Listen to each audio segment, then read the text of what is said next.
Jaipur via Kota. कृपया ध्यान आपको अहमदाबाद दिल्ली में आपका स्वागत। Lucknow Junction. ನಿಲ್ದಾಣದ ಕಡೆಗೆ ಹೊರಟಿರುವರೈ পরবর্তী স্টেশন নেতাজি ভবন। कृपया ध्यान दियो।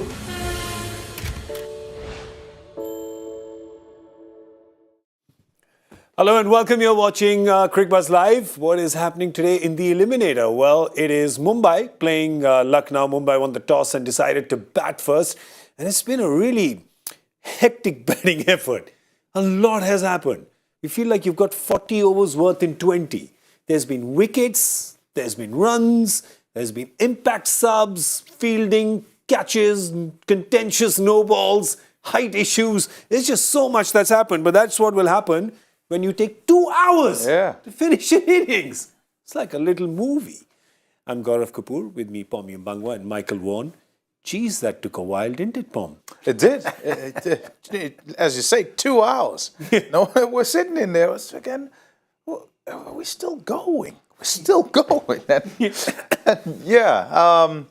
Too long. And yesterday we were talking, weren't we? And I wonder what the punishment could be for when you're going first time round, because it's easy enough when the second time round there's a score on the board. You can punish a side, right? And say, when it comes to the last over, as the case is, and we had a case against that as well, right? Yeah. But what about when you're kind of bowling first? Maybe How has the innings gone 2 hours and yet there's not a fielder been added to the circle in that last over? I don't know. And there were some injury breaks as well. Some people fell. Should be docked runs. Down. It should be docked runs. But anyway, it just took a long time. But you know what has happened? I think it's balanced it out. Because yesterday, the first innings happened and you were like, feel like nothing has really happened. It just kind of went on. There was no drama. But that's what happens when you got like two cool teams playing. Chennai cool, GT cool. It's just cool. Everything happened very coolly. Today, you've got spicy teams playing. These are spicy meatballs, these guys. Lucknow for sure, Mumbai as well. It's strange. You look at this. Who do you give the advantage to? Who did that first half or this first innings belong to? Or even if you want to break it down by innings progression, phases, who did they belong to? Because you look at this and you're going, I don't know, not sure. Well, I always look at captain's responses. Okay. I think Krunal Pandya in that last over, when he shouted, Yash! I think that was an indication that he knows this is a big score. 182. We saw yesterday that 172 was hard to chase down. Yeah. The advantage of batting first, I always believe that you as a batting unit, and there's a lot of those batters that bowl as well, they get an idea of which is the hardest ball to face on that kind of surface. Lots of slow ball cutters. Mumbai using the second part of the innings. The power play was pivotal. I thought the strategic play from Mumbai was excellent because they know on this kind of wicket you have to come out and be aggressive. Yep, we spoke about that. You look at that power play, 62 for 2, lost a couple of key wickets. You look at the scorecard, most batters got in, but there wasn't a half century. There was 10s, 11s, 15, 20, 40. So all the players got in, and I think they've played in a way. There was a little period where they had to build. Farmer and David had to build for a few overs just to play sensibly, just to make sure they weren't bowled out for 145. And they waited and waited. They used the impact sub brilliantly. Your mate came in and played great, played a few sweep shots. I just think that anything's chaseable. It's T20 cricket and there's great players on show, but I think that's a big number, 182. Yeah, it's a big number. Mumbai decided to use their impact sub in the first innings itself. So they obviously, it was very clear from them, Pommie, that they appreciate that batting is their strong suit. They're batting first. They just have to bat Lucknow out of the game. And that's what it looked like, even the way they were playing. I think this is probably the way this regulation was intended. I think they've used it really well here in that to try and gain further advantage, having won the toss and decided to bat.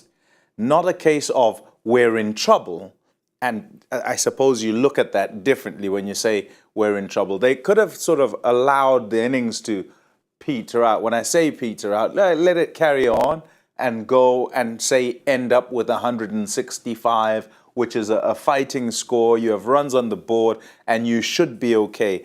But they've then decided, well, actually, we can kind of take the aggressive option here and take a batting impact substitution with us batting first. We're not waiting to see how the game is going to go. We're going to make it go a certain way. Yeah. We're going to say, right, you will need to play shots because we'll send another person in to go and play shots and get us just over what we think might be the threshold. So we take the advantage. And I think this is the way it was intended. And you know what I'm saying? Rather than bail yourself out of jail or, do you know what I mean? Yeah. That sort of thing. So it's just add to the advantage. Great point. Though, Michael, you said you would have liked to see Nehal Vadera come ahead of Tim David. Tim David came too early, like 10th over. Yeah, I mean, David's that kind of player that, I think he's such a good player when you come in from 15 to 20. I don't like to categorise players of just batting in that period, but when your team is struggling just for that period that they were, I think it was right and left-hand combination. I think that's what they tried to keep. That's the strategy that Mumbai went for. But it's worked. It's gotten to 182. If they'd have changed it around, would they have got more? Who knows? But I think 182 and the way that they've gone about their business as a whole, in particular at the top, you've got to remember this is a game that you have to win. So those first 6 overs of a big game are so important, and they came out and played.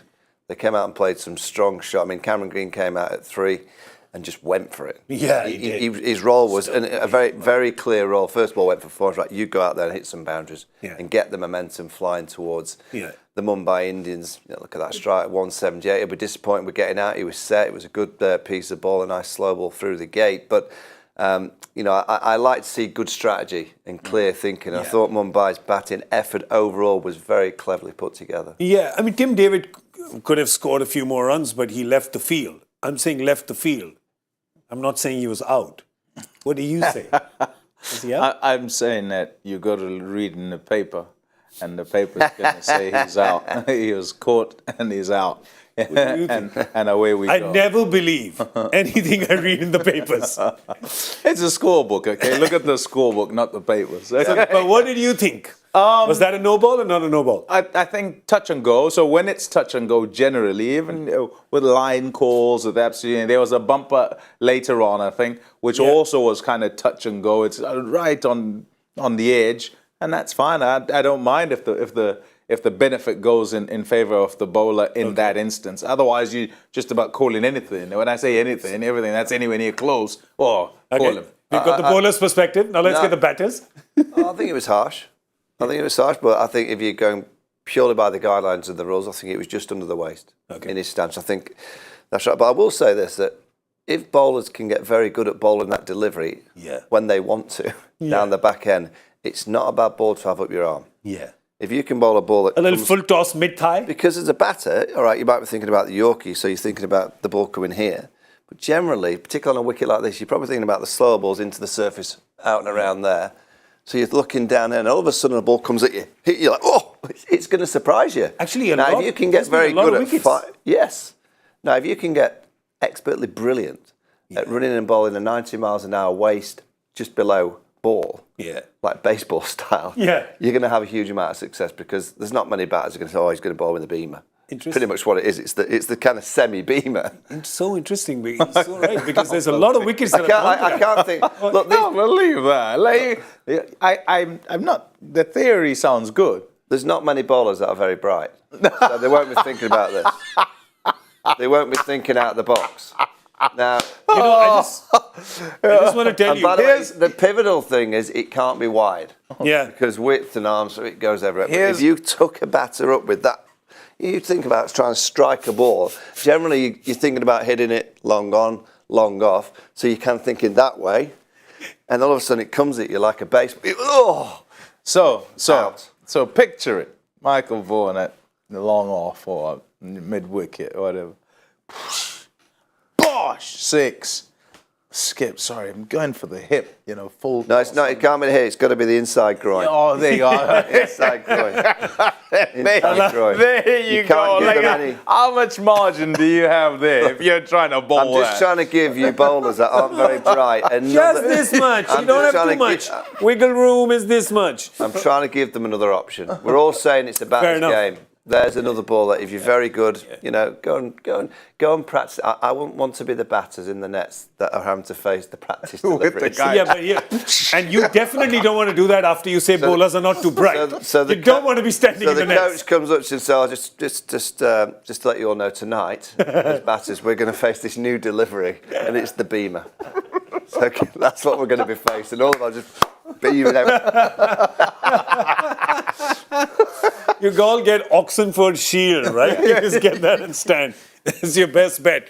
Okay, so one quick look at the Mumbai scorecard once again. Obviously, Cameron Green stand out, got his 40 at about 170 strike rate. Did he? Surya Kumar Yadav also hit quite a few and hit them nicely like he does. And in the end, you see that impacts up Nehal Vadera. And that's what we're wondering, that if you just played him ahead of David perhaps and just allowed David to just come in the end and just kind of go instead of trying to do the consolidation that he had to do at that point in time. Can I just give an appreciation to Surya Kumar? Yeah. So those 2 sixes that hit. I mean, over the keeper. That is just genius. Yeah. There was that one shot which is like the hook and the paddle had a baby. It was somewhere in the middle there. You don't even know. Like he's just inventing things now. Paddle hook. Paddle hook. I like it. It was a paddle hook. Paddle hook. Let's have a look at the bowlers for Lucknow and see how they did. Opened the bowling with Krunal Pandya one side, Krishna Gautam the other. Krishna Gautam just bowled a 1 over and then he was gone. But then he resorted to his regulars. There was Naveen Haq picked up 4 wickets, 3 wickets for Yash Thakur. Mohsin Khan bowled is 3 for 24 and Bishnoi. The pick, Pommie, the pick of the bowlers for you tonight. Yeah, a tough one for me. I mean, the wicket, Naveen gets the wickets and he bowls quite well, bowls up at the front, bowls at the back as well. And 4 for 38. Everyone's kind of just about the same. I would have loved for Bishnoi, even though he's the most economical there, perhaps a wicket here, a wicket there, and then he has more of an impact in the game. It's all samey as you look at it, actually, if you look at that bowling now. And they'll say they kind of kept things under control. I don't know that they have, actually, with the score as high as it is. It's a tough one. If you're in the bowling group, you're not saying we've done it for you, batters, off you go, you should win this one. I don't think so. Yeah. 9 overs of spin. Yeah. I thought, you know, when you see the first 2 overs being bowled by spin, you think, oh, I pretty much know what they're going to go for here. And then they went for the seamers bowling lots of slow ball cutters into the surface. So I'll be interested to see what Mumbai do. I think they might use a bit more spin. It's interesting because it's a relatively inexperienced seam bowling attack for Lucknow, right? Yash Thakur looks like he's 12. I think he hasn't had his first shave yet. He's a little baby face. Mohsin Khan hasn't played a lot of cricket. Last few months leading up to the IPL came kind of halfway in. Naveen Haq playing for a while. But yeah, I think he's a good bowler. I think Naveen's a good bowler. Yeah. I'm saying all 3 of them have done their job well and is great. It also requires a captain and a coach, I guess, to liberate you for your inexperience, because the experience was kind of in the spin, right? Say Krunal, Gautam, Stoinis didn't bowl today, right? So which is surprising on a pitch like that. Yeah, we thought that he would. We were counting him, Huda perhaps, but thankfully they didn't use that many options. But for inexperience bowling, big game, tricky pitch, they've done all right. I reserve judgment because I don't know that, you see, when you've done all right and you feel like, you come off and you feel like, yeah, we've gone quite well on that, you should have the feeling then that what you've kind of given your batters is quite chaseable. And I don't know that it is. It's probably 10 more, 15 more. I'll tell you why it is 15 more than it should be, because Puran's let 2 go by. As well, yeah. Short third, was it? Someone went... someone a very simple one straight through the legs. Not seen that in this era for a long time. See drop catches, but not a straightforward one through the legs. So I reckon in the field they probably let 15 go. There you go. So there's the 15. Puran's got to make those. Puran starts at -10 then. He does. He'll be fine because he's done okay so far. A lot will be dependent on him. I think Lucknow, when you look at their team, will probably get Mayers in, and Puran will, of course, be there to hold the back or to surge them towards that win or to the next game on Friday. A lot will be dependent on him as well. But if you look at that Lucknow batting real quick, 183 is what they need to get. And it is tricky. We've seen it last night. Now, this pitch, empirical evidence suggests that it has had lower scores, pitch number 3, than pitch number 5 that was used yesterday. It has had lower scores. Yeah, I think when you're chasing a score, and we think it's a decent score, we think it's going to be hard to chase. I think when you're a really good team, you break it down. And I think what London has to do is they have to win the power play. Yeah. And they have to beat what Mumbai got in the power play. Oh, that's a You know, lot of you, know them, right? you win that first. So you get to 63, 64. You've just got to win that power play because when you're on a pitch that it will get harder. We've seen it. You know, the pitch isn't suddenly going to change and be a belter. It's not suddenly going to turn into the 1KD. It's just not. So you have to break it down and go, right. So Mayer's at the top of the order is going to be, if he comes in, he's going to be crucial to try and strike in that power play. Yeah. Win the power play, then there'll be a timeout. There's about 55,000 timeouts. So there'll be a timeout to discuss.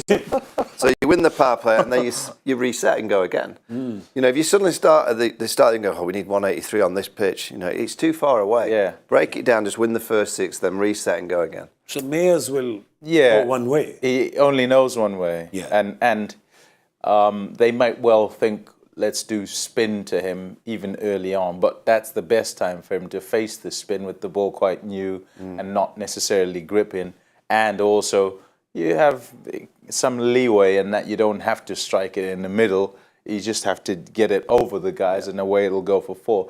He's improved his strike rate against spin, whilst it was his kryptonite, as it were. You know, this season he's done particularly well. So he just goes at everyone, and they need him to play that way today. Hopefully it's not a case of turn up and freeze a bit. Oh, it's not quite there. Let me have a look or whatever. Can't afford that. Whilst this ball is still really hard, it's got to disappear quite a few times so that they're ahead of the game when it slows down. Okay, we did a little, I did a little mutton biryani quiz before the first innings. I'm going to do one for ice cream. So both of you get an extra scoop of ice cream if you can guess who has opened with Mayers. Who has opened with Mayers? Yeah. Ah.